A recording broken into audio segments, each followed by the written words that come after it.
We begin by praising Allah. We praise Him, we seek His help, and we ask for His forgiveness. And we take refuge with Allah from the evil of ourselves and from the evil consequence of our evil actions.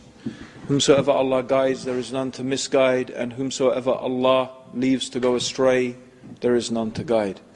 And I testify that indeed Allah alone is worthy of worship, and that Muhammad, may Allah's peace and blessings be upon him, is the servant of Allah and His final messenger.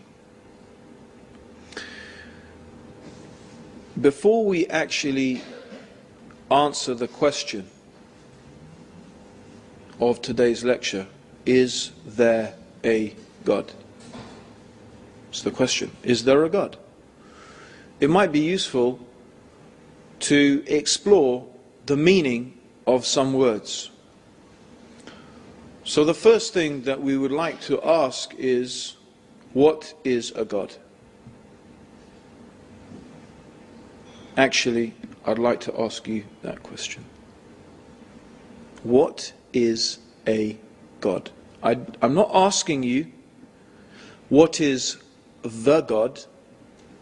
I'm asking, what is a God? What makes something a God? So there you go, it's a question. Question needs an answer. You can sit here all night. So you can try and answer my question. What is, if you don't answer me, I'll just pick on people and say, you give me something. So either you can volunteer, right, and you can put your hand up and give me, yeah, go on sister, yes. Someone who's created the universe? Okay, I specifically said, although Jazakallah khair for that, and very courageous for, being the first person, but I did specifically say, I didn't want to know what is the God. Yeah, didn't I say that? I want to know what is a God. So, for example, did Ganesh create the universe? Do Hindus believe that Ganesh created the universe? Huh? No? No. I mean, he didn't. They don't, right? Or, Aphrodite, yeah, the goddess of love. Do they believe that she created the universe? No. Okay, but she's still a goddess, and Krishna or whoever, or Ganesh is still a god.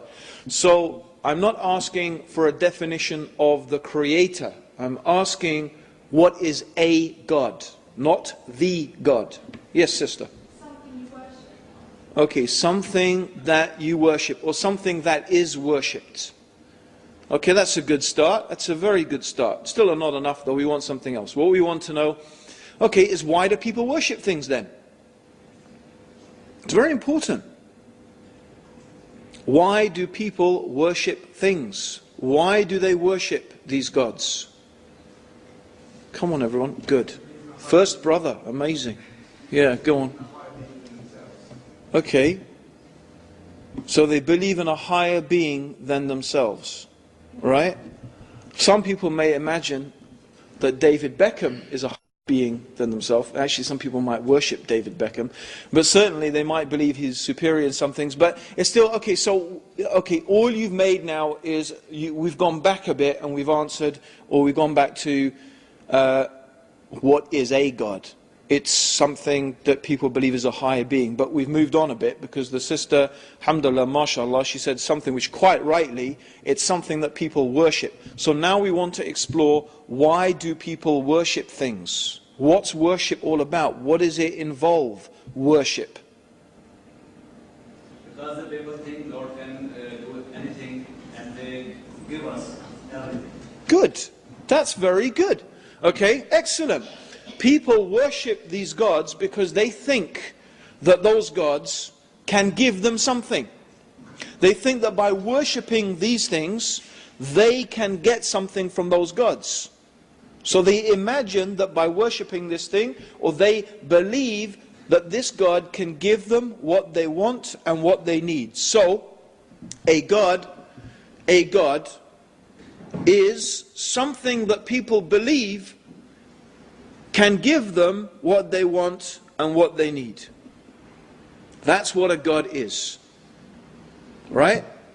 Okay? Now often in religions, people have different gods for different things. Right? So in some religions, you will find that they have a particular god that if if you're fighting a war and you want to win, then you worship the god of war. Right? Like Mars, for example, originally was a god of war. Right? Mars is one of the gods of war of the ancient Greeks. Okay? And by the way, could everyone please turn their mobile phones off or put them on silent? The brother forgot to mention that. Yeah. Or for example, if you want the rain to fall, they worship the rain god. If they, want someone to love them, they might worship the god or goddess of love. Right? So people often in some religions, they have different gods for different things. They worship this god, and they think that by worshipping it, they're going to get what they want and get what they need. I used to be a Roman Catholic. In the Roman Catholic faith, they had different saints for different things. The patron saint of travel, the patron saint of art. If you lost something, they used to tell us, if you've lost something, pray to Saint Anthony and he'll help you find it. He was the saint of lost things. Okay?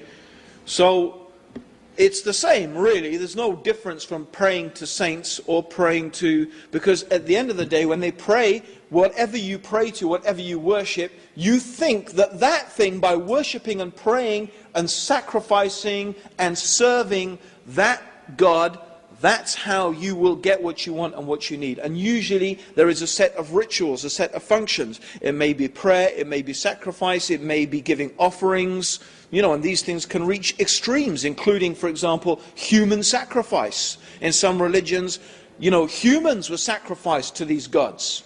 Like the Aztecs, for example, they used to practice human sacrifice. So this is the religion. This is the religion, the worship of these gods is the ritualized behavior.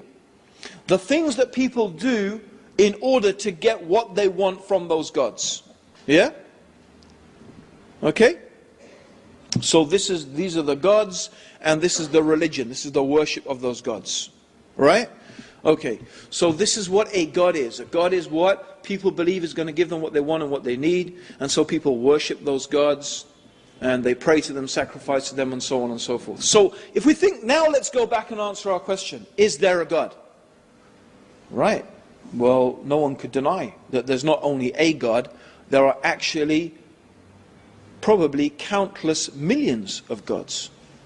Because whatever people put their faith in and their hope in and their trust in, whatever people believe is going to give them what they want and what they need, that's their God. So everybody has a God of some degree or another, because everybody puts their faith. And these gods are not always idols. They're not always saints. They're not always, people or things. Often these gods can also be ideas. They can be concepts. Because people put their faith and trust in many different things. Not only idols and saints and prophets and so on and so forth. No, they also put their faith and trust in ideologies, communism, science. Right? So these also can be gods. Let me give you an example. You see, I myself, as you've heard, I was brought up in, although you might not know that now, but if you met me 20 years ago, you'd have no doubt from what sort of background I came from. So, as the brother mentioned in the introduction, I was sent to a Roman Catholic monastic boarding school, a place called Ampleforth College. Ampleforth College is like the Catholic version of Eton. It is the top Roman Catholic boarding school. My mother had actually, written me down to go there even before I was born. So she had no doubt about where I was going to go, Ampleforth College. Okay, and it was a monastic boarding school, so it was run by monks. Now, my mother, my parents, my dad, to tell you the truth, my dad's pretty chilled out, but I mean, my dad, his family have for generations been in the colonial service. So my dad himself was a colonial administrator in Tanzania, which is where I was born. My grandfather was a high court judge in Bombay. And that's as far back as I know. But so my dad's family have been in the colonial service. And my mum actually is Polish, but she was brought up in Kenya. And she's more English than English people. And she's very, very, concerned with the etiquettes and the manners of being very correct. And so I was brought up very strictly, not just as a Catholic, but, my mum was not very strict about her Catholicism. I suppose she expected that I would get that from the school. But she was very strict about our manners, how we should behave, that we should use the right words. Okay, my dad taught me the etiquettes of how to dress, for example. Very specific rules about dress. And, I can look at someone straight away until today, and I could know how well brought up that person is or badly brought up they are by looking at the way they're dressed, by looking at the type of shoes that they wear. For example, my dad would teach me, you never wear brown shoes with black. Oh dear. You never wear brown shoes with, you don't. It's just, he said, Ant, you just don't do that. It's just not done. What's the correct way to wear your tie? What was the correct way to put your handkerchief in your pocket? You never fold your handkerchief in the pocket. Never. That was, they used to say it's non-you. It's just, meaning it is not the right way to do things. These are the type of details. And as for eating, the dinner was a, sort of major ritual. And even down to how do you eat your bread roll. Even to how you eat your bread roll.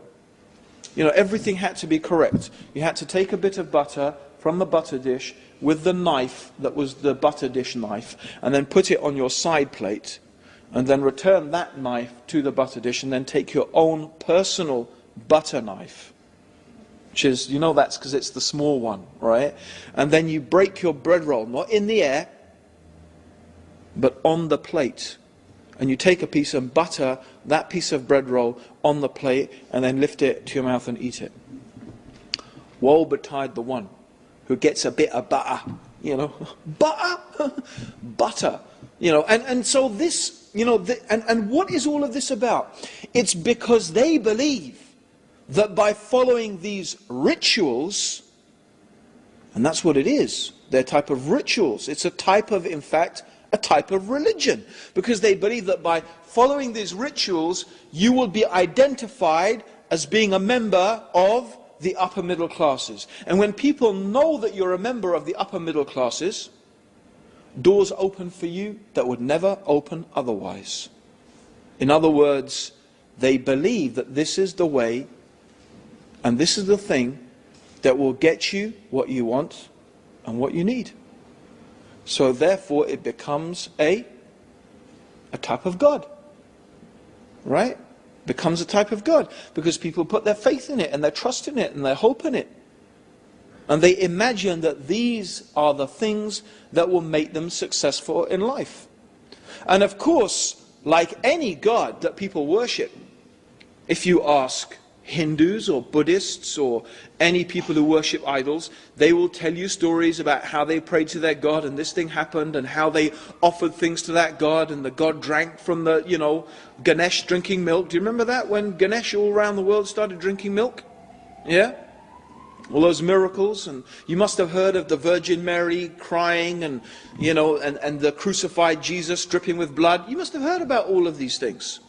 Right? So all of these things, they say these are the miracles, and these show that our gods are real. And it's the same. It's the same with belonging to the upper middle class. People say, well, our experience tells us that, and it's true. In some cases, it's true that you will get a job just by virtue of what school you went to. There are certain newspapers in this country, and this is very telling, by the way. If you think about the whole idea of so-called the free press and free speech that they talk about, no. The people who write for newspapers are a very carefully selected bunch of people, by and large, who belong to a particular elite, who have most of them studied in a particular group of schools, and who conform to a particular way of thinking about how the world should be. So it's very important to understand this. People have gods. Everybody has a god. Most people have many gods. So the real question we need to be asking today is not, is there a God? But rather, because the answer to that simply is, there are millions of gods. Countless millions of gods. But actually the real question is, out of all the things that people worship and put their faith in and put their trust in, are any of these things truly worthy of it? In other words, are they really capable of giving people what they want and what they need? And so what I'm going to do today is I am going to use the Quran to analyze all the different things that people worship. Now you may say, okay, could we have a cup of coffee now, because it's going to be quite a long time to go through the millions and millions of... Of course I'm not going to go through every individual god that people worship or have worshipped. Of course not. But what we can do is we can divide these gods into broad categories. We can categorize them.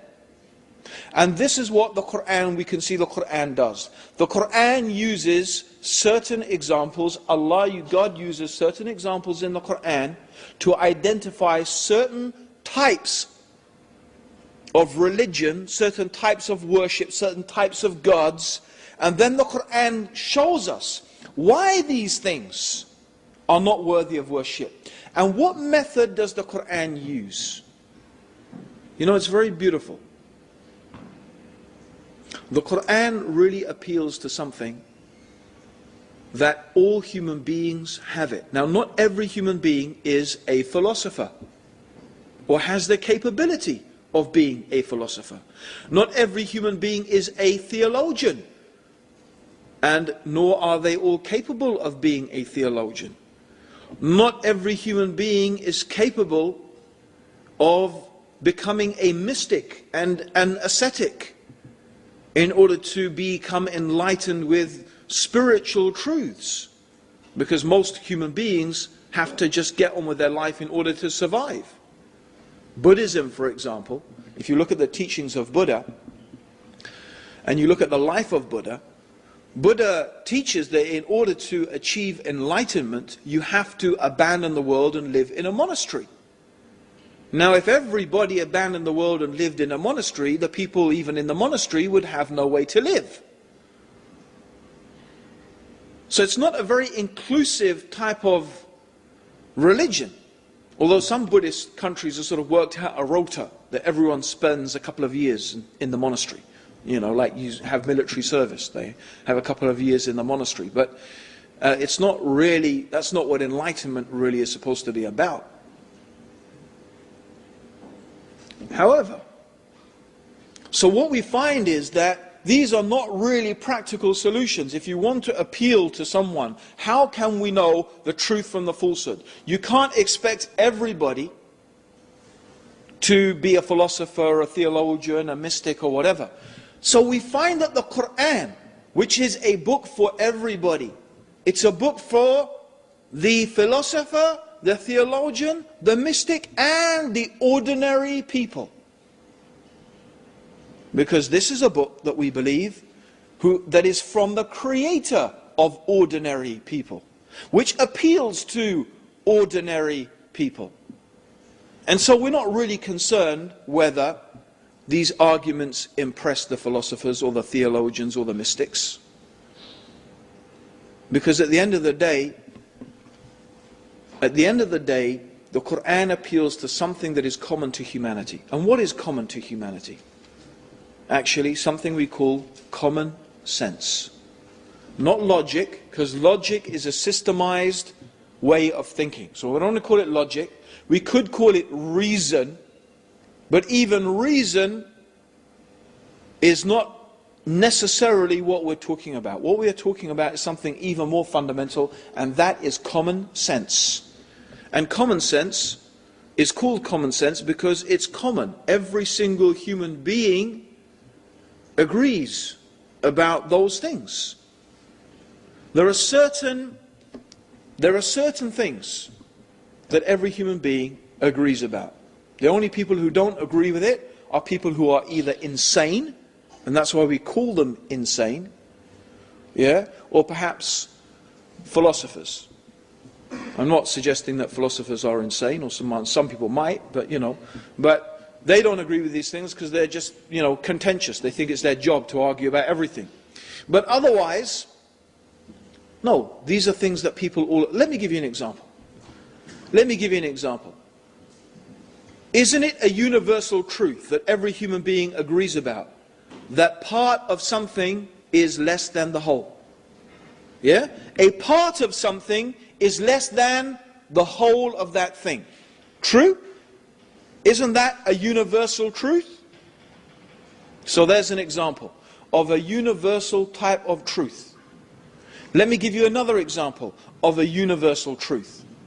You don't get something coming from nothing. True or not? Do you get something just spontaneously coming from nothing? Have you ever, in the totality of human experience, heard of something spontaneously appearing out of nothing? No. That goes against common sense. I mean, okay, we've all seen a magician pull rabbits out of hats and stuff like that, but we know it's a trick. We know he's not really doing, we go, ooh, because he's made us believe for a moment that he's done something impossible, because our common sense and our common experience tells us that that's not possible. But we do know that you can't get something from nothing. We know it's a trick. Right? Okay. So we have these types of things, and we could list other ones. You could argue about something, but other ones that the shortest distance between 2 points is a straight line. And so on and so forth. There are collective things that are common experiences of human beings.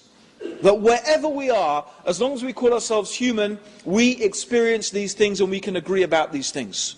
Yes? Now I want to make an important point. This is very important. One of the things that human beings actually don't agree about a lot are things to do with ethics and morals. In fact, one of the things that is extraordinarily diverse amongst human beings are things to do with ethics and morality. How we should behave, the things that we shouldn't and shouldn't do, the type of punishments that we should have. Okay?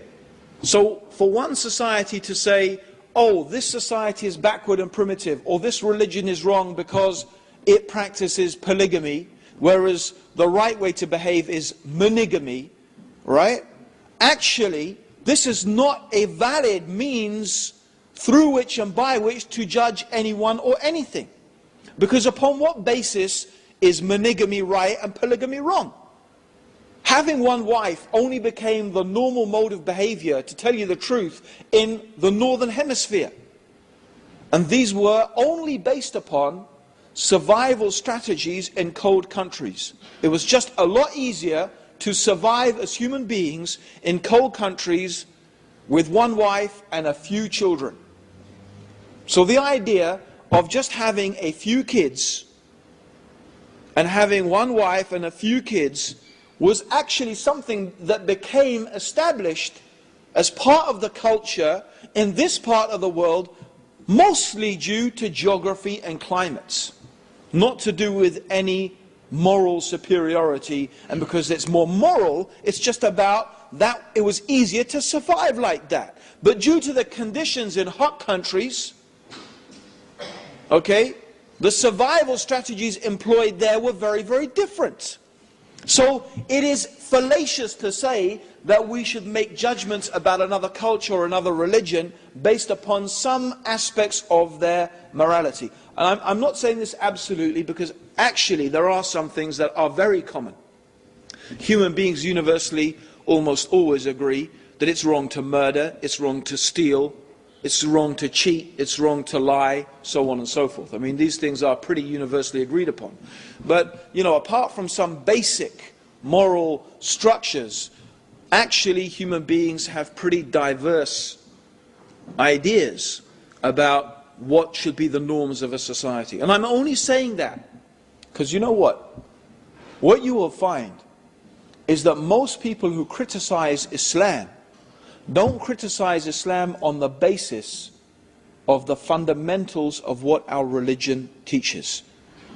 And the reason simply is, as I hope by the end of today I will show you, is that the fundamentals of what Islam teaches are so firmly rooted in reason and common sense that it is really virtually impossible to produce any type of effective argument against it. So therefore the only manner or means in which they can try and make some capital out of criticizing Islam is about some aspects of its morality. But it's a false way to make a criticism, because it's not really a valid means. It's not based upon universal principles. So let's go back. Let's use our common sense and let's look at some of the stories and the examples that the Quran uses, and just let's see how very much based upon common sense these things are. So let's take the first category of people. The first category of people are those people who, and these are very few by the way, historically, even until today, the amount of people who actually say, I believe there is not a God, that there is not a creator, that there is no being that has brought this universe into existence, that it's just a product of random events or whatever. It's just time that destroys us. There were people in the time of the Prophet who made claims like that. And there are people today who make claims like that. But historically, amongst humanity, they have been very, very few. And societies that have actually made such claims have either not existed at all or have lasted such a short time that they have evaporated in history. Like, for example, the Soviet Union. The Soviet Union was a self-declared atheist society. In other words, the belief system of the Soviet Union was that there is not a God. And this is what they attempted to force upon people, and you can see how long that society lasted. A mere,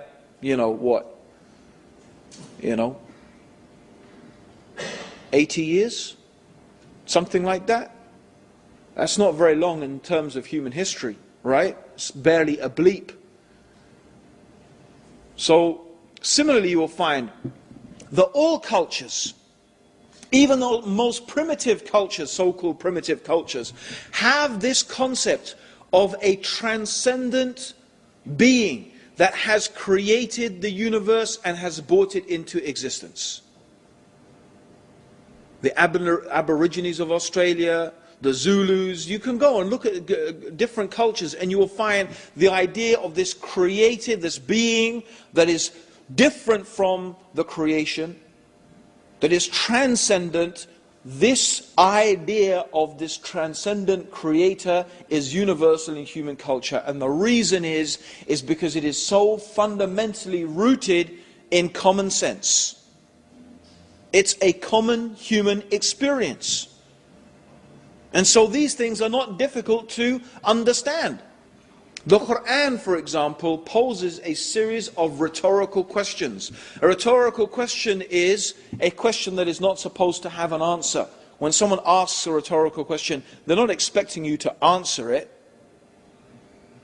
In fact, the question in itself has an answer. For example, the Quran says, concerning or to those people who claim that there is not a God, that there is not a creator being who has brought this universe into existence. The Quran asks the rhetorical question, did it come from nothing? This universe. Did the universe come from nothing?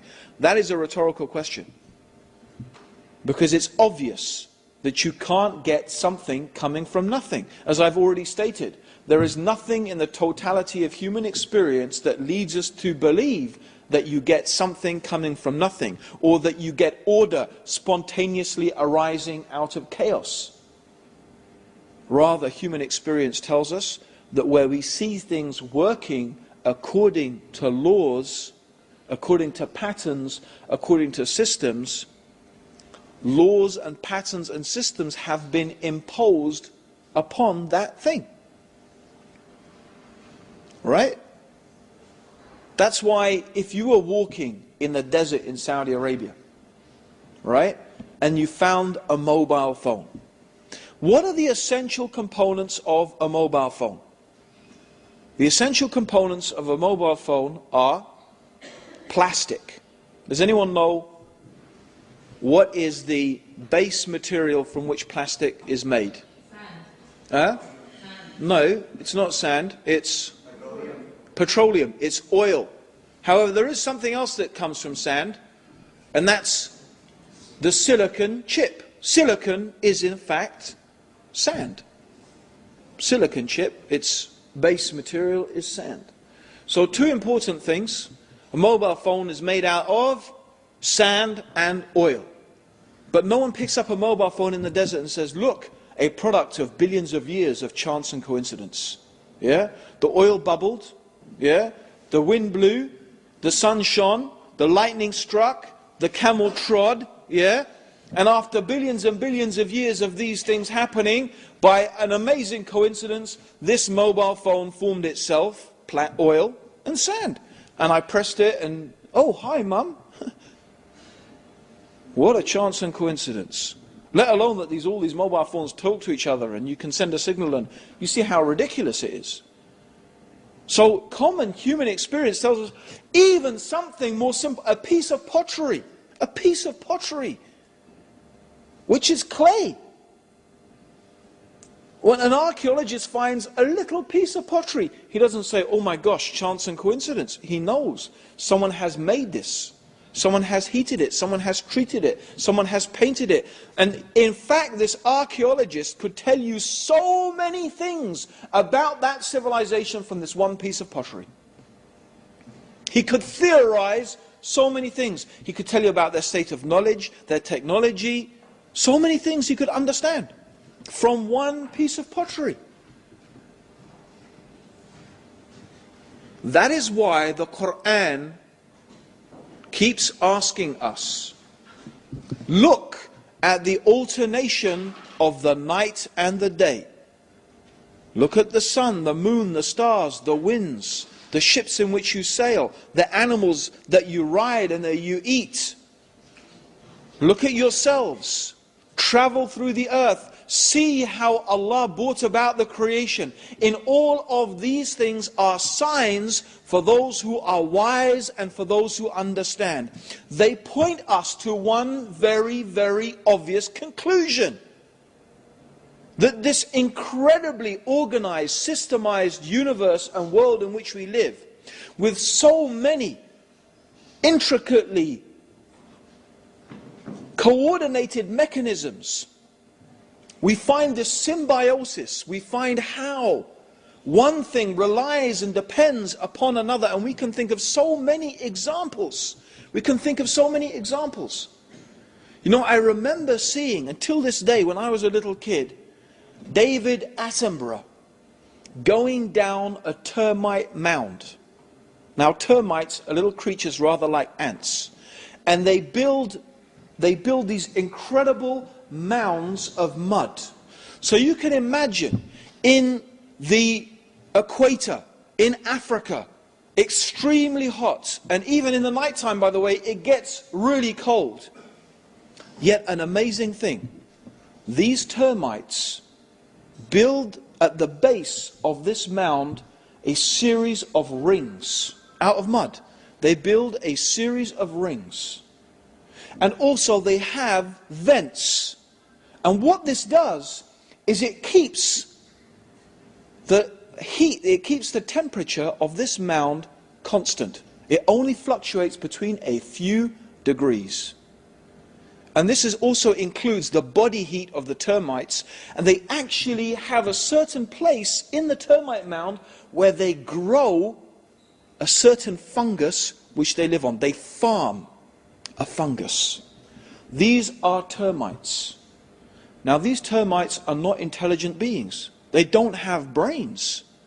From where did they get this knowledge and this information to build such a perfectly, amazingly, intricately working mechanism? And they cooperate all together in order to do this. And we find these type of systems existing even between animate and inanimate objects. We look at our Earth. Is it just coincidence that the Earth is at an optimal distance from the Sun? If we were in astronomical terms, and I'm not talking about 3 or 4 miles, okay? In astronomical terms, by the way, our galaxy is 100, the Milky Way, the galaxy in which we live, is 100,000 light years across. That means if you lived for 100,000 years and you traveled non-stop at the speed of light, that's how long it would take to cross our galaxy. And our galaxy is one of millions in the known universe, which is, I think, 10 billion light years across. Right? So can you imagine the type of distances involved in the universe? Right? So therefore, understand that our Earth, when I say it's in an optimal, I'm not talking about a couple of miles. When something is within a couple of 1,000 or 100,000 miles, in terms of the size of the universe, that's precise. Try and shrink that down in human terms. Imagine if you put that into terms, how precise. I don't think we could think of a mechanism in existence built by human beings that has the precision of the distance of the Earth being from the Sun. If we were much closer to the Sun, then our planet would be too hot. If it was much further, it would be too cold. So in terms of the distance from the Sun, the Earth is at an optimal distance for life to exist. The size of the Earth also is important. If the Earth was much bigger, the gravitational forces would be too overwhelming. If it was much smaller, there would be not enough gravity. This is another point. How about the combination of gases on our planet? Not only oxygen, vital for the existence of life, but also carbon dioxide and nitrogen. It is this combination of gases. Pure oxygen is poisonous. If you breathe just pure oxygen for long enough, it will poison you. You need a balance of gases. We need carbon dioxide. Plants need carbon dioxide. Nitrogen is important for fertilizing the soil. Ozone, another gas. The ozone layer actually filters out the harmful rays of the sun's radiation. That's why they've been making a big fuss about the depletion of the ozone layer and the increase in skin cancer in Australia and other places where the ozone layers become depleted. Because the sun's rays are not being blocked anymore and they're starting to cause cancers. So, does life exist without an ozone layer? It would not. It would be radiated out of existence. Look at these optimal conditions. The Earth spins on its axis once every 24 hours. Imagine the Earth was going really slow. Right? Really slow. So the sun is shining on one part of the Earth's surface for, say, 20 years. That's how slowly the Earth is spinning. What would happen? One part of the Earth's surface would be superheated. Another part of the Earth's surface would be supercooled. And I could go on and on. We could talk about water. How water has an incredible quality. If water did not have the quality that it did, life would not exist. So what we find is a super precise mechanism.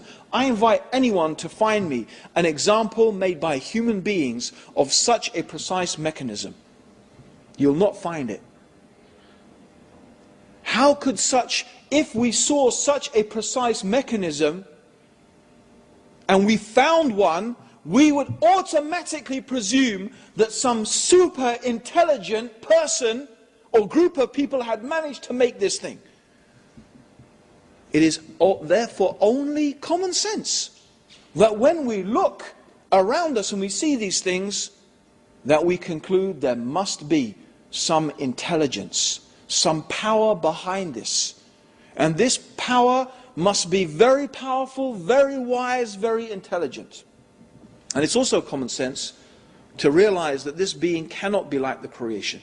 This being cannot be like the creation. Because if this being was like the creation, then that being would not be the creator. That being would just be another creation. And that would need another creator. And we only end up with the same dilemma.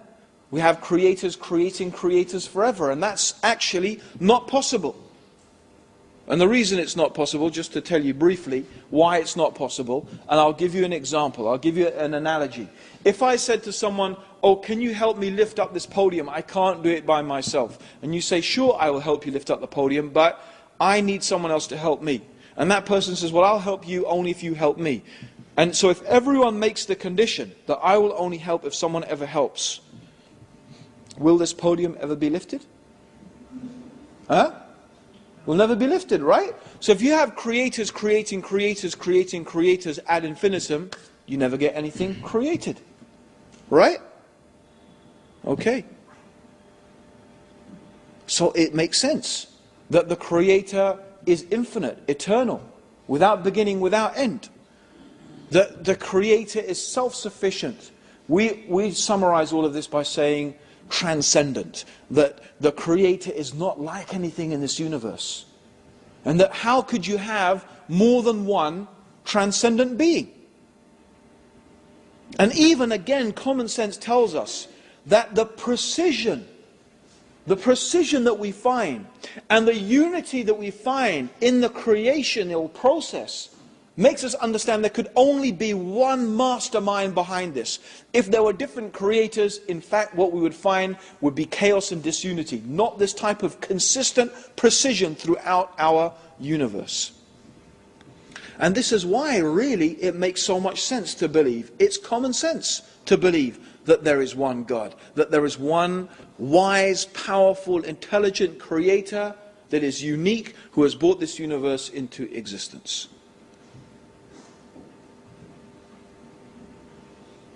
This is common sense. This is reason. This is why human beings, as I said, everywhere, historically, you will find in every culture, there is this belief in the transcendent creator. You see, the Quran says that in fact, the real problem with the human beings is not that they don't believe in God. Most human beings believe in God, and they believe that there is one God, meaning they believe that there is one creator. But what they do is they actually give to the created things some of the powers or the knowledge that in fact only rightly belongs to God. So they attribute to the creation, they imagine that some things in the creation have powers that only God has. Or sometimes they also attribute to God some of the deficiencies and the shortcomings in the creation.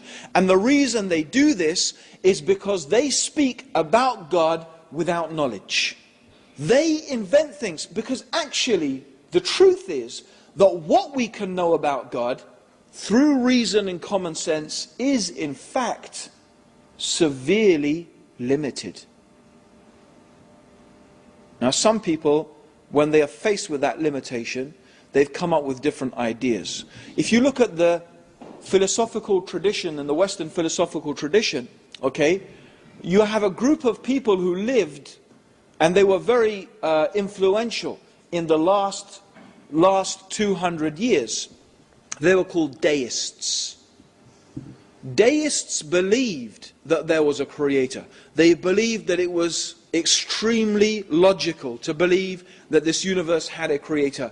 But they did not believe in a personal God. In other words, they didn't believe that God actually really cared about human beings. So this God created the universe, but about us, and the idea that we could have some sort of contact and relationship with this God, they considered that to be, they didn't believe that. Okay? They dismissed this. But philosophically they understood the power of this belief in this idea that there was this supreme being. Many other people came to this same type of conclusion. But what they believed is that, no, we could communicate with God, but not directly. God is so different from us that, you can't have any direct communication with God. And then what they obviously did is they began to imagine, and this is where they begin to start thinking that God has some of the deficiencies of the creation. And they start to imagine that God is like a created thing, which actually contradicts their original premise. They end up contradicting themselves. But, for example, idol worshippers. Most intelligent idol worshippers don't actually claim that the idol itself that they are worshipping actually has any power. They believe that somehow these idols represent spirits or powers or beings that can be intermediaries or intercessors between them and God. And they give an example. They say, for example, look, if you want to go and see Tony Blair, I'm not saying this is exactly the example they give, but if you want to go and see Tony Blair, you don't just go up and say, hey Tony, can I have a chat with you? So like, oh my God, it's one of those Muslims. Run. Okay? No, they will say, no, you have to go through Tony's cronies. Yeah? You have to go through the cronies of Tony, right? If you want to get to him. So you have to go to those people who he knows. Or even you have to go through the cronies of the cronies. Or the cronies of the cronies of the cronies. Depending. Yeah? If you're really like just a nobody. But of course, if you're rich and middle class, you could probably get to see him straight away. If you have enough money, he might even come to visit you. Yeah? But for you ordinary people, Muslims, especially those veiled women, you could take your veil off, then maybe we'll talk to you. Yeah? Okay? No. You have to go through special channels. And they say, well, it's like that with God, you see. You can't just talk straight to God. You have to go through those people who are close to God. You have to go to the priest who will then talk to, this super sort of semi-God who will pass on the message bit by bit. You have to go through. So they imagine God is like a king or a prime minister or something, surrounded by all these cronies and these sort of demigods and these things. That's how you have to get to God. That's how they portray it. Okay? Of course, the problem with this is that immediately these people have presumed that God suffers from the limitations and the deficiencies of the human beings. Right? Because why does Tony need cronies? Can anyone tell me? Why does Tony need cronies? Because he's a human being. He's afraid of being assassinated. He's afraid of terrorists. He's also afraid. He's not afraid. He just simply doesn't have enough time to deal with the complaint of every single individual person, right? He has to eat his dinner. He has to spend time with Cherry and his family, right? He has to go on holiday. Usually at the expense of some rich friend of his, Nothing wrong with that, actually. I don't think there's anything wrong. Personally, I think there's nothing wrong with that at all. How could I? My parents were always, helping me go on holiday and visit them and stuff like that. But anyway, that aside. So he has to have people. See, is this really worth me dealing with? If every single person wanted to personally complain to the Prime Minister about every single little problem that they had, would he be able to deal with that? Of course he wouldn't, because he's human. He has 24 hours in a day. He's limited. You see, but God is not limited like that. Allah God, the creator, who has created this whole universe, can hear the complaint of every single human being. And not only that, an incredible thing, if every single human being complained to God all at the same time, God could hear every voice of every human being, and God could give every one of them what they wanted, and that would be easy for God. Right? Now, how about the human beings? If you all start talking to me at the same time, could I understand what you're going on about? Could I? Could I? No, I can't. And the reason I can't is because I'm human. Let's think about what that means in respect to those people who pray to saints and prophets. There are even some Muslims who do this. And now we can see how people start to make others equal with Allah. So now let's say that I am praying to Saint Anthony, or some Muslim is praying to Abdul Qadir al-Jalani, or Prophet Muhammad, or Prophet Jesus, okay, or whatever, right? Sallallahu alayhi wa sallam, alayhi salam. Are you telling me that, not just me by the way, let's just say that 1 million Muslims all at the same time are asking and calling upon the Prophet Muhammad, or 1 million Catholics all at the same time are calling upon Saint Anthony? Are you telling me that Saint Anthony can hear 1 million voices all at the same time? If you're telling me that he can, then actually you are not describing a human being anymore. You are saying that he has powers that are actually divine powers. You are now beginning to make that person equal with Allah, with God. Whether it's the Prophet Muhammad sallallahu alaihi wasallam, or Prophet Isa, or Saint Anthony, or Abdul Qadir al-Jalani, if you first of all put aside the argument of whether the dead can even hear the living, okay, let's put that aside. Although I believe that the dead cannot hear the living. That's why it's called barzak. Calling upon a dead person is like calling upon a brick. But let's put that aside. Let's say they can hear. Are you saying they can hear these multiple voices all at the same time? You're not really saying they're human anymore. And they could deal with all these prayers and all of these supplications? That's a divine attribute. And this is how people either they imagine that God, Allah, is limited. See, they've given to Allah limitations, and they've given to human beings exaggerations. This is how people start to make and worship things, and listen, if I pray to Saint Anthony, don't I hope that he's going to hear me? Don't I trust that he's going to answer my prayers? Don't I put then faith and hope and trust, and I believe that he's going to give me what I want and what I need? Or if I pray to Prophet Muhammad or Jesus or whoever it may be, doesn't it therefore become a God, an object of worship? It does, of course it does. And the Quran deals with this. Actually, there is something more foolish about idolatry. And the basic reason why it's foolish is because of simple common sense. Any human being who spends some time thinking about it would realize this is foolishness. And again, the Quran appeals to common sense. A beautiful story is the story of Abraham. See, Prophet Abraham, he is well known for smashing idols. Bit of a radical. Can you imagine that these days?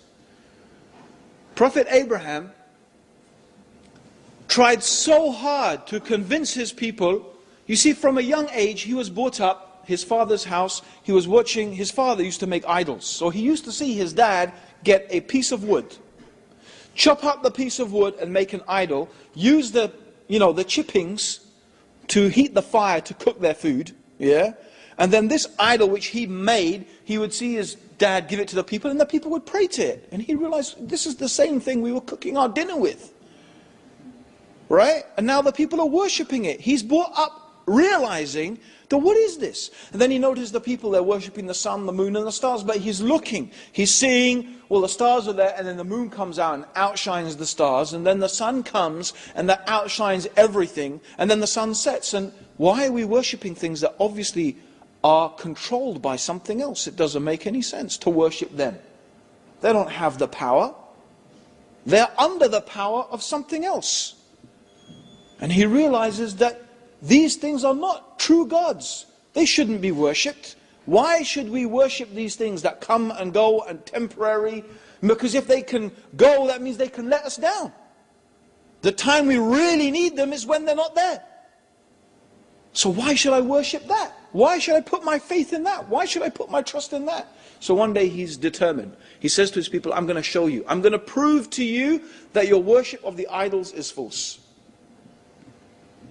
So when his people have gone, it's their festivity, and it's their religious festival, he doesn't want to participate in it, because he doesn't want to be involved in their idol worship at all. So he says to them, I'm sick. He says, I'm sick. Meaning, actually, he was sick of what they're doing. So, when they were doing this, he went into the temple and he smashed all the idols except the chief idol. And he took his axe and he hung it round the neck of the chief idol. Now when the people came back, they were outraged. Who has committed this blasphemy? Who has done this to our gods? And some people said, well, you remember that young man Abraham? He was saying that he was going to prove our idols are false. So the king, he brings Abraham in front of the people. He says, Abraham, did you do this to our gods? So Abraham says, ask the big one. Ask him.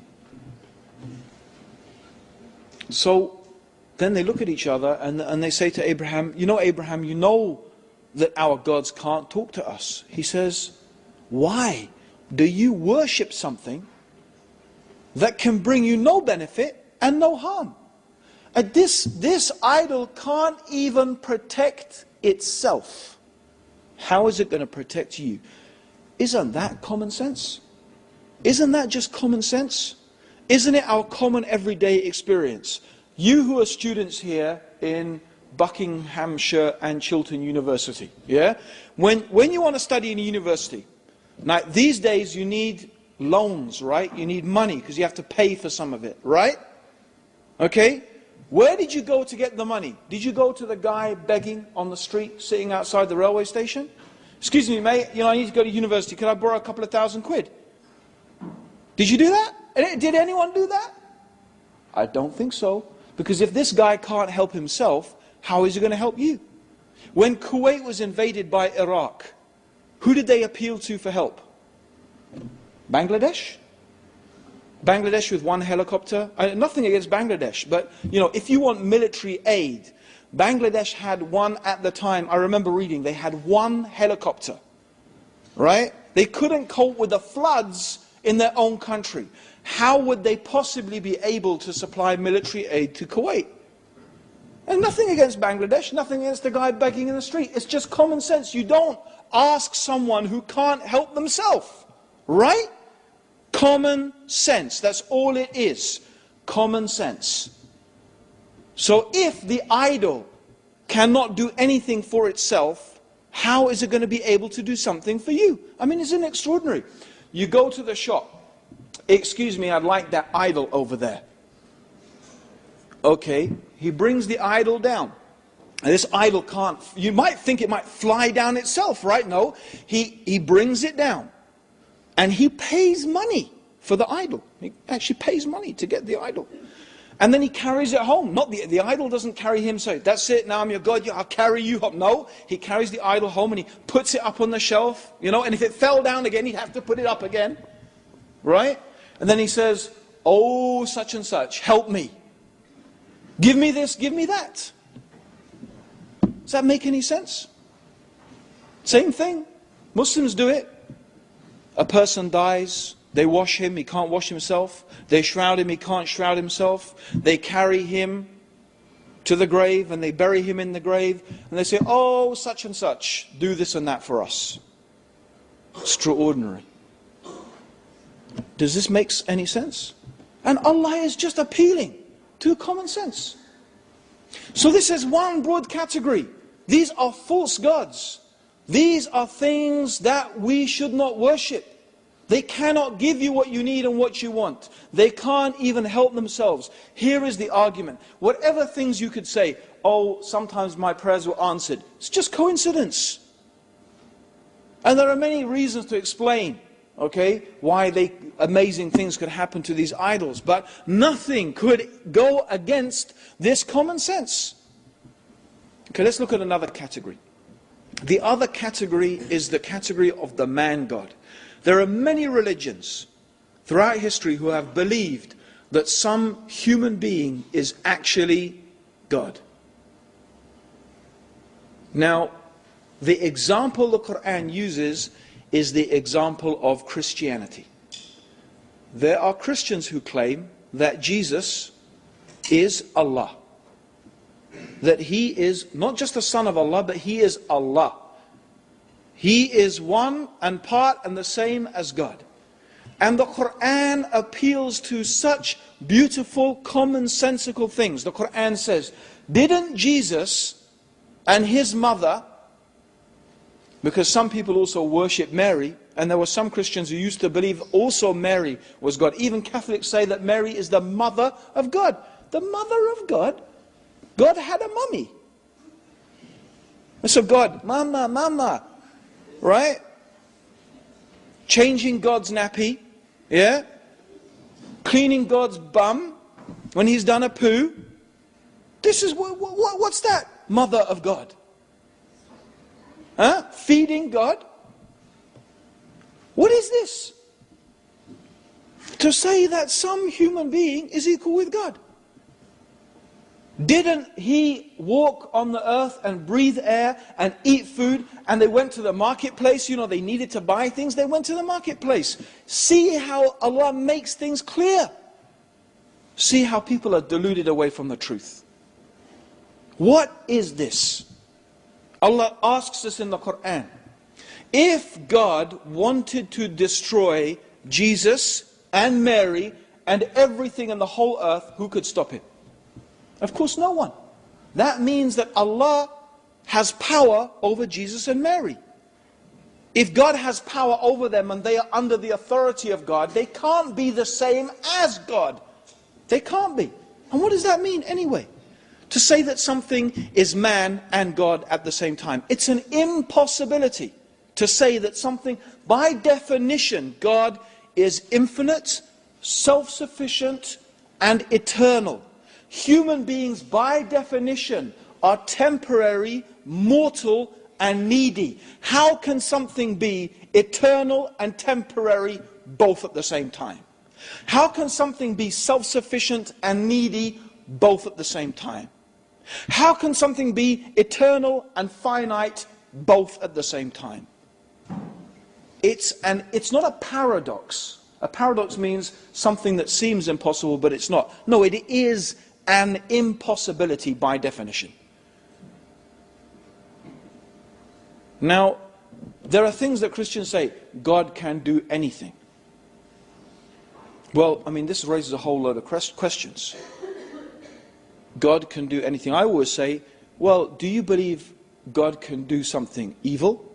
Either they will say, no, God can't do something evil. Or they'll say, well, He can if He wanted to, but He would never do something evil. I say, why not? They say, because God is good. God only does good things. I say, exactly. It is the nature of God. The nature of God is that God is good. And a good God does not do evil things. It is also the nature of God that God is eternal. So an eternal God doesn't become temporary. It's the nature of God that He is self-sufficient, free of any wants and needs. So God does not become needy. Because that contradicts the nature of God. It's that simple. Doesn't that make sense? Isn't that just common sense? Now, you know, the whole idea that God becomes a man. Okay. You see, the problem is this. If you have a piece of string, yeah, and the piece of string is in the shape of a square. Yeah? Let's say the square represents the attributes of God. Right? I'm not saying that God is like a square, I'm just saying it represents. So the square, we replace infinite, eternal, self-sufficient, and we just, instead of all of those words, we just have a square. Yeah? And the circle represents the qualities of a human being. Needy, temporary, finite, mortal. You know, we're born, we die, we forget, we need to eat, we need to breathe. So these are our, and let's say all of these, we forget those words and we just use it as a circle. Now just theoretically, what we could do perhaps is we could get the piece of string and change the shape of the piece of string from a square to a circle. So perhaps you could make the square into a circle and you could make the circle into a square. But what you can't do is make the square into a circle and it's still a square at the same time. Right? Something can't be blue and red and still be blue. You can't make blue red and it's still blue. The circle can't be made a square and still be a circle. But that's what they're trying to say. God became a man but was still God. Doesn't make any sense. It's an impossibility. And wait a minute, these Christians are telling everybody in the world that you're going to go to hell forever if you don't believe something impossible. God is telling us, according to their religion, if we don't believe something absolutely impossible, you'll go to hell forever. So I have to believe something impossible without any proof, because by definition, you can never prove an impossibility. How can you prove something impossible? You can't. So I have to believe something impossible without proof. It's simple. I'll tell you something. And this is what I always say to every Christian.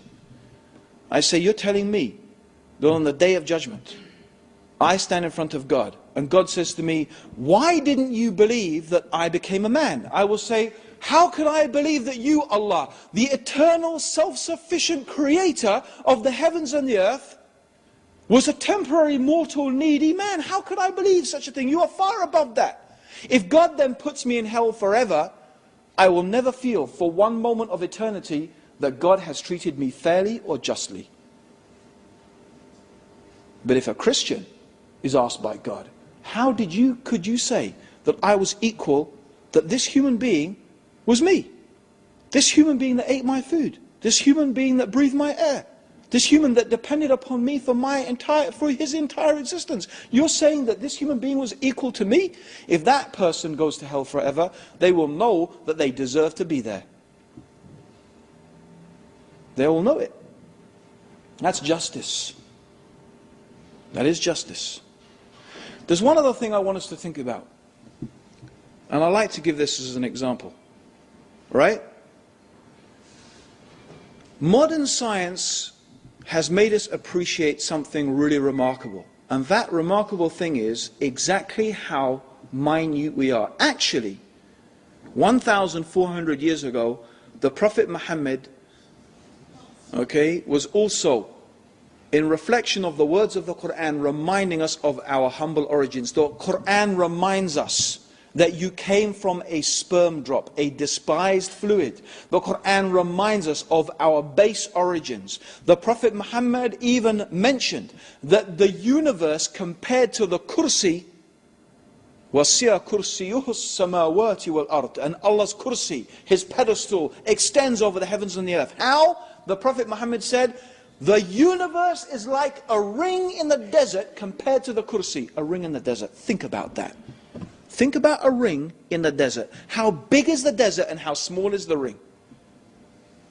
And the kursi compared to the arsh, and the arsh means the throne of God, is also like a ring in the desert.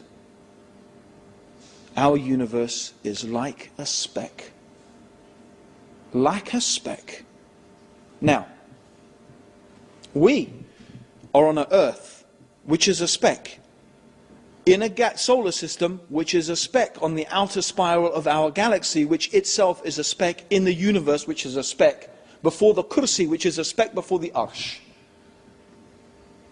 Now if I said to anyone, oi, speck, even if I said it nicely, oh beloved speck, oh noble speck, oh good speck. But if I call you a speck, it doesn't matter how many nice things I put with it, calling a person a speck is not a nice thing. But you know what? We are specks. I wouldn't be lying if I called you a speck, and you wouldn't be lying if you called me a speck. But still we don't like it. How about then if we said that God is like a speck, whose kursi extends over the heavens and the earth, which is like a ring before his throne. So how about God? You say that God is like a speck? In fact, you said God became a speck on a speck in a speck in a speck. That's equal with God. That is insulting God. Common sense. That is common sense. Now some people say, no, we don't believe that Jesus is God. We believe he's the Son of God. But that's not any better. That's not any better. Saying that God has a son is not much better. That's still insulting God. That's still saying that the child of God, the Son of God, is what? Some insignificant creature? Some speck on the earth? And I don't mean here to belittle Jesus, alayhi salam. Okay? Of course, with Allah he is an honored slave. But that's what we are. We are creatures of God. We are the creation of God. We are the slaves of God. The only difference is, what sort of person are you? Do you believe in God? Do you insult God? Or do you honor God? Do you obey God or you disobey God? That is the only difference between the human beings. Not your caste, not your color, not whether you're middle class, upper class, lower class. Okay? None of those things matter to Allah at all. What matters is, are you faithful? Do you honor God? Do you praise God? Do you obey God? That's it. If you do that, God loves you. If you don't, he doesn't. It's that simple. It's that simple. So you're either one or the other. All the other things are artificial and of no concern to God. So this is what is important. So we're all creatures of God. But what does it mean, son of God? Think about that. I mean, I remember there was an Anglican priest who came to the same conclusion. He was saying, what on earth is this supposed to mean, son of God? He thought about it himself and he realized that, what is that supposed to mean? You see, when we use the term son, what do we mean by that? My son, right? So first meaning is the literal meaning, begotten son. The word begotten means born of the act of sexual intercourse. Are we saying that God had sex with a woman and had sons? God does not have sons and daughters. God does not have intimate relations with, and this is why the Quran asks, if God had a son, who is God's wife? Because presumably God would not make fornication and adultery illegal for us and then practice it himself. Does God? But of course, even the concept of God having intercourse is absurd. So obviously God did not have a literal son. God did not beget a son. Right? Because my son is human like me. By the way, if you have any doubts, you can study early Christian theology. Some early Christians, one of the evidences they actually brought to claim that Jesus was God is exactly this argument. They said, my son is human like me, therefore God's son must be divine like God. That's exactly the argument they brought.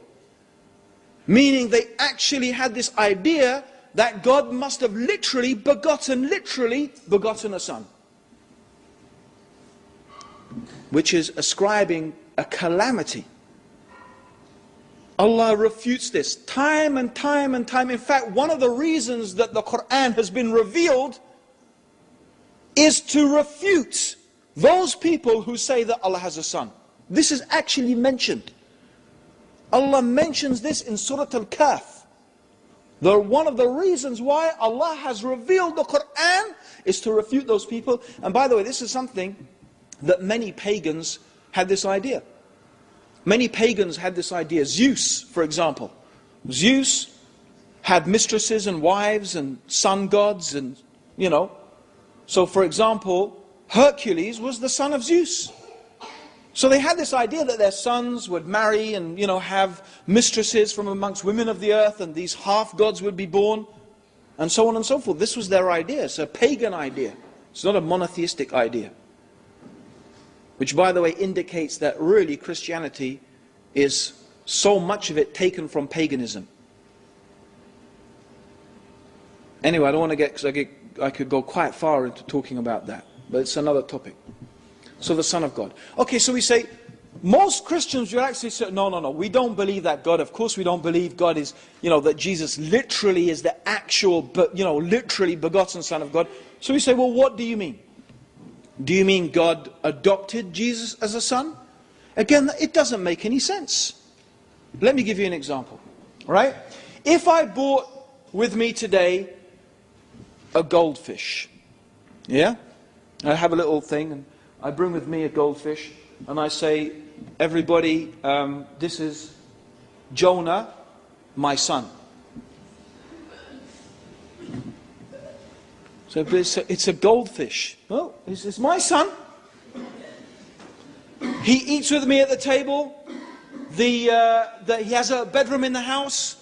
And according to the new adoption laws that they've just passed in England, very liberal, the papers are coming through next week, he's my son. Now, you would say, look, that's a fish. You're a human being. You can't have a fish as your son, because the fish is not like you. But let me ask another question then. How is a human being like God? The human beings who are specks on an earth that is a speck. In fact, isn't it true that I am actually more like a fish than I'm like God? Isn't it true that any human being has more similarity to a fish than they have to God? You see, the fish is born and the fish dies. Human beings are born and human beings die. The fish need to eat and they need to get rid of what they eat. Human beings need to eat and they get rid of what they eat. Right? The vision of the fish is limited. My vision is limited. The fish can only remember so much. I can only remember so much. My knowledge is limited. My powers are limited. My ability is limited. This is what I share in common with the fish. Whereas God, His seeing is without limit. His knowledge is perfect. God is never born and God never dies. God is eternal. How am I like God? In what way am I like God? Even a fish, maybe not a fish, but certainly an animal can even show compassion to its child. I don't know, I saw the most remarkable program, nature program. I can't even remember where I saw it. And I was absolutely transfixed.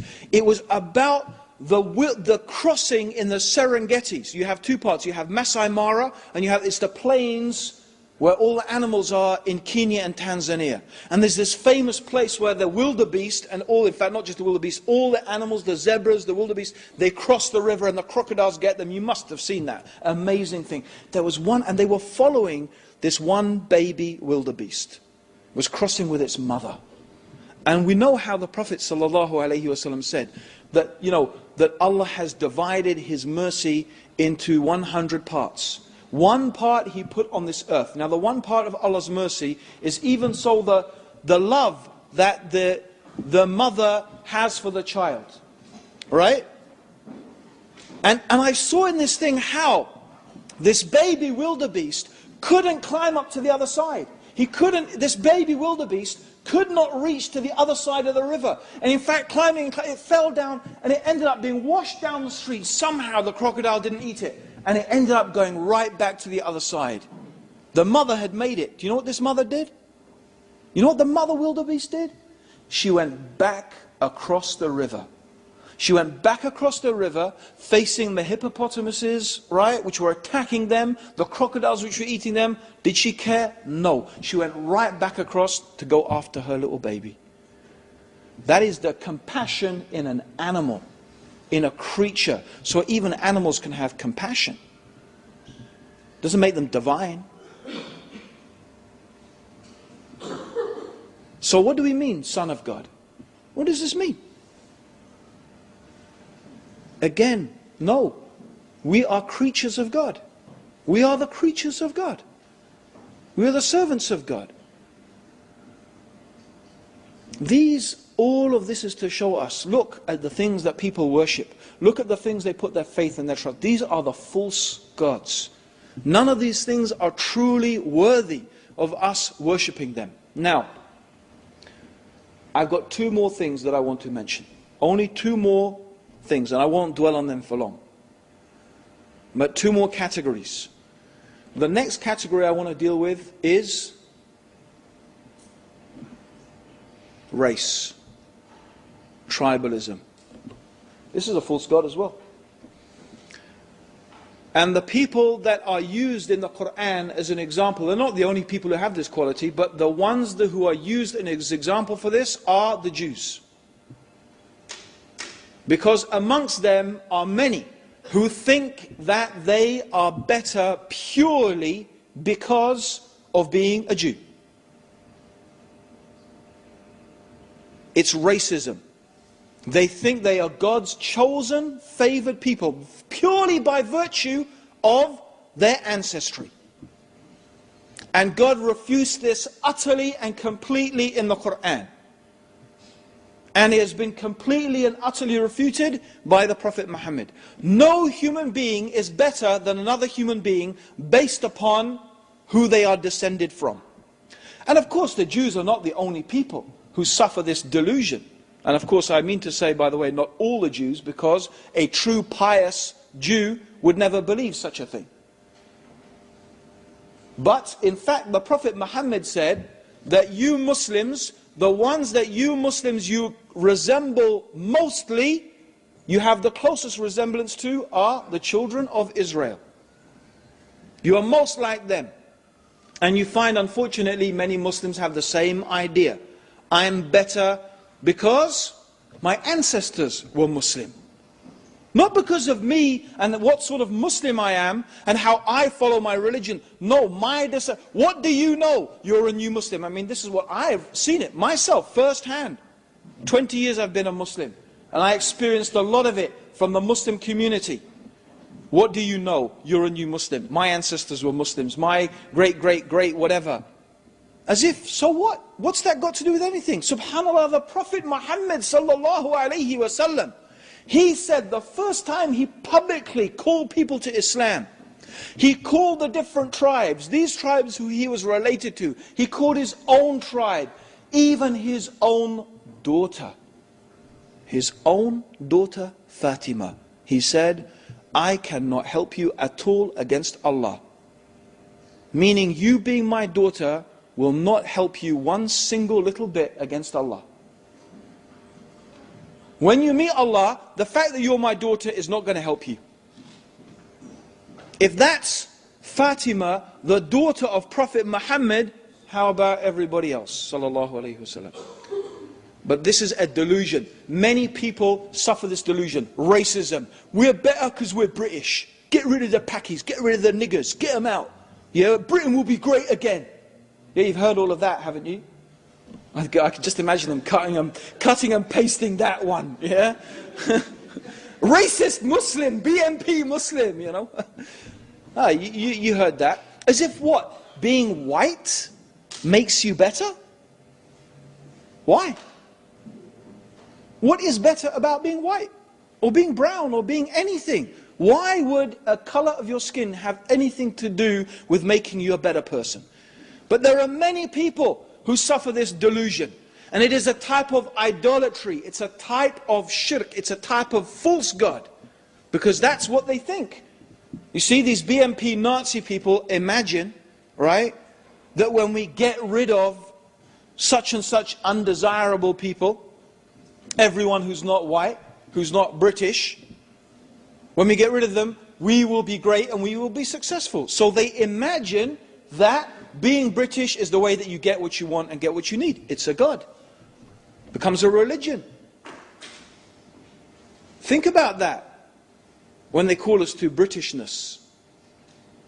And most of what they say is perfectly acceptable, alhamdulillah. You know, tolerance and, you know, and decency and, you know, fair play. And those are the things that, you know, the good qualities we think. And queuing, you know, being polite. Oh, seriously, those are good qualities. You know, there's a few other qualities, though, however, we could say are not such good qualities. And those are the ones that Muslims tend to have problems with. You know, emerging at 2 o'clock in the morning from pubs and nightclubs and puking up and fighting and, you know, and a whole bunch of other things that really are not really desirable, even from the point of view of being a policeman. Those things are not very desirable. And that's quite widespread, unfortunately.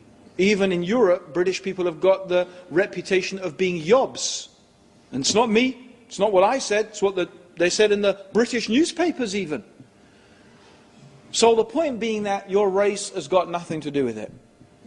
Okay, it's not only, of course, the Bani Israel or the Jews who have that attitude, lots of people have it. Okay, and it's a false god. Now the final thing is the biggest false god of all. The longest running, the biggest one, the most worshipped one, and that is the god of materialism. The idea that science, power, wealth, technology, these are the things that are going to make you successful in life. I wonder, I didn't bring it with me. Did anyone see the newspaper today? The London paper or whatever it is, or you know, it's High Wycombe, of course, but right, you'll read about it tomorrow, I'm sure. Robbie Williams. Yeah? How much money does that guy earn? 30 million a year or a day? And he is on antidepressants. He's just gone into a clinic, and we are being told every day, we need to be wealthier as this country. We need to be richer.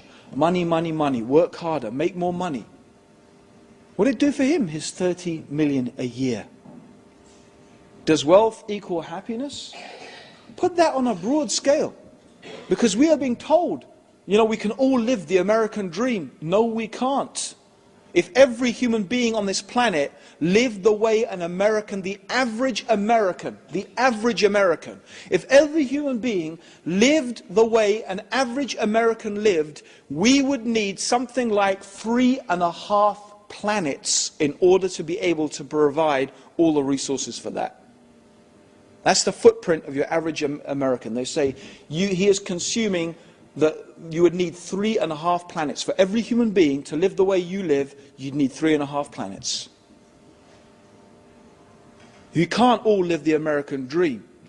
To claim that we can all enjoy our lives materialistically is a lie.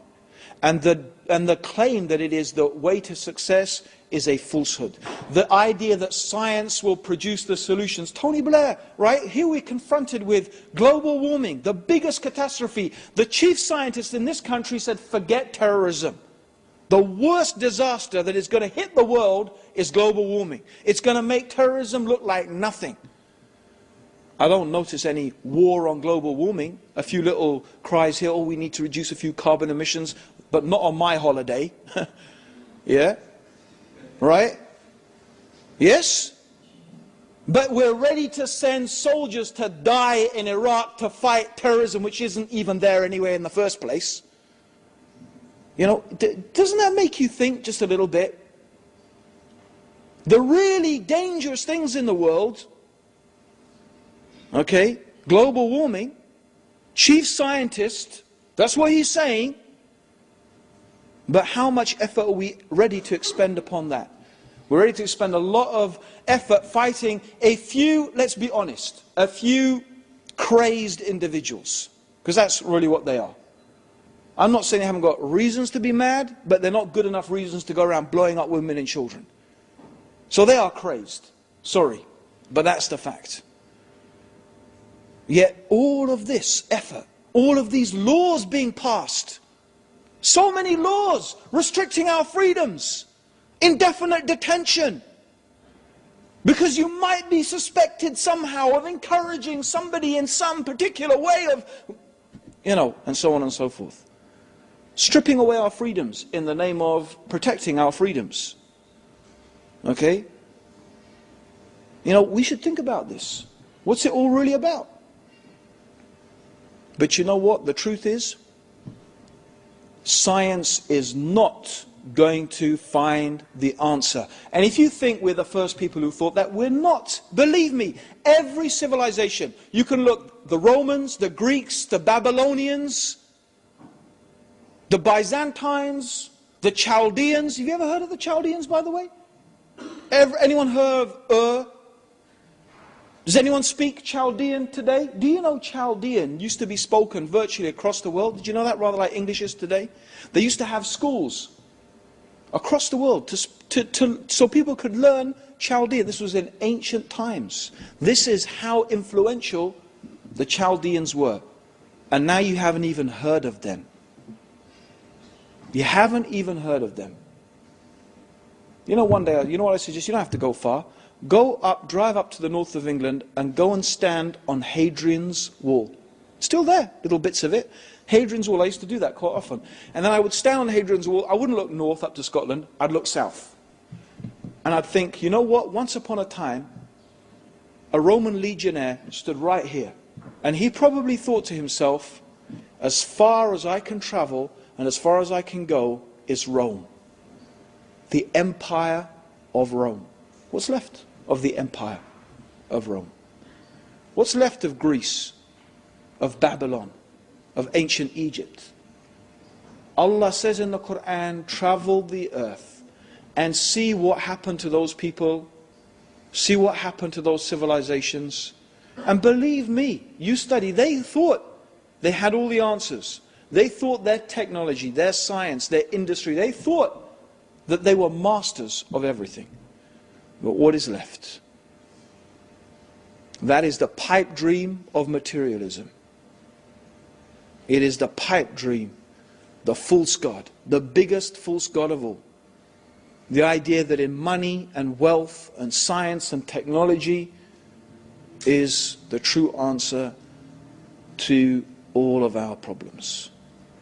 In it we put our faith and our trust. See on the dollar bill, in God we trust. Should be, in this dollar bill we trust. This is the God. Woe be, the Prophet said, to the worshipper of the dinar and the dirham, because you can worship money, just like anything else. That's really the end of my talk, except for one final and very important thing that I want you to think about. And this, I hope, is the conclusion. Okay?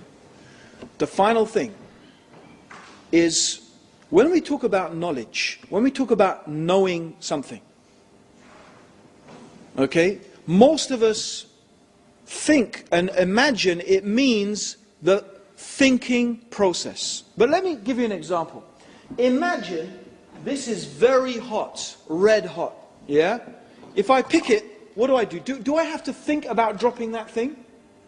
Do I think about it?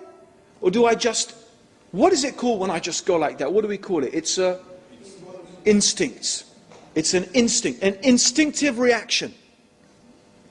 But isn't that a type of knowledge also? Imagine if we didn't have those instinctive reactions. Imagine if we have to actually think, wait a minute, this is hot. Oh, by the time we'd actually thought about it, there's a reason why it happens instinctively. And it's a type of knowledge. An essential type of knowledge for our survival. Scientists would say we have evolved it. But there's another very interesting type of instinctive knowledge. And you only find the people who really talk about it are Muslims. It's the same, like when you pick up something very hot. When human beings are in a condition of extreme distress, I don't mean like a little bit warm, but extreme distress. And the Quran gives the example of a boat that is on the sea. And imagine the waves are crashing over this boat like the roof of a tent. This is how the waves are. This storm. And the people know that they are about to be doomed. So now, the captain is not going to save them. The captain's been washed overboard. The technology is not going to save them. The boat itself is breaking up. Do people think their money is going to help them now? Their British passport, is that going to help them? Their caste, the color of their skin, the tribe they're from? All those gods, all those things that they put their faith and they put their hope and they put their trust in, they forget them. And what do? They start calling upon that one being that they know instinctively. They know, it is knowledge from inside themselves, that there is one being. This being is not anything in this universe. No, this being has power over everything in the universe. It's not the name here that is important, but the one they are calling to is truly Allah, is truly the Creator, the one who has power over all things. And then Allah asks then, and you know that that's true. Every human being, they know in their heart that that is true. Then why? In that moment when you have complete faith in Allah, why then do you put your faith and your trust and your hope in other than Allah? Why do you worship other than your Lord? Because ultimately all those things, they are false. Because at that moment, the one that you rely upon and hope in completely and utterly is Allah, the Creator alone. This is the beautiful, simple message of Islam. This is the beautiful, simple message of Muhammad sallallahu alayhi wasallam, of Jesus, the true message of Jesus alayhi salam, of Musa, the true message of Moses alayhi salam, of Abraham alayhi salam. This is the true message of all the prophets, that we should abandon the worship, the false gods, and in fact we should worship the one true God, which is Allah subhanahu wa ta'ala. Brothers and sisters, Jazakallah khair. The talk went on really quite long. Insha'Allah, Jazakallah khair for listening. I hope we all benefited from it. Assalamu alaikum wa rahmatullahi wa barakatuh. May God's peace and blessings be upon you all, and may Allah guide all of us closer to the truth. Jazakallah.